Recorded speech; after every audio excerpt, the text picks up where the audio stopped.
অদ্ভুত বিড়াল মন্টু সজীব সবুজ মাঠে, যেখানে রঙিন ফুল ফুটেছিল, সেখানে হুটহাট দৌড়ঝাঁপ করছিল বিড়াল মন্টু। কখনো লাফিয়ে উঠে বাতাসে পায়ের ছোঁয়া দিচ্ছিল, কখনো ঘাসের উপর গড়াগড়ি খাচ্ছিল। তার লেজ দুলছিল আনন্দে। হঠাৎ সে মাঝাকাশে লাফিয়ে থেমে গেল। কিছু যেন বদলে গেছে।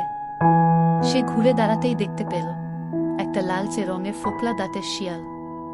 শিয়ালটাও হতবাক, যেমনটা মন্টু ছিল। এক মুহূর্ত তারা দুজন একে অপরের দিকে ফ্যালফ্যাল করে তাকিয়ে রইল। তারপর মন্টু তার বীরত্ব দেখাতে গেল। সে শরীর নিচু করে লেজ নাচিয়ে দিল, তারপর হঠাৎ বোয়িং করে শিয়ালের দিকে লাফ দিল। শিয়াল হতভম্ব। সে সঙ্গে সঙ্গে পিছিয়ে গিয়ে এক লাফে গাছের আড়ালে গা ঢাকা দিল। হাহ! পালিয়ে গেল। মন্টু গর্বিতভাবে মিউ মিউ করে উঠল। সেই জয়ে সে আবার তার দৌড়ঝাঁপ শুরু করল, যেন কিছুই হয়নি। এদিকে শিয়ালটি গাছের আড়াল থেকে উঁকি মেরে মাথা নাড়িয়ে বলল, বিড়ালরা আসলেই অদ্ভুত।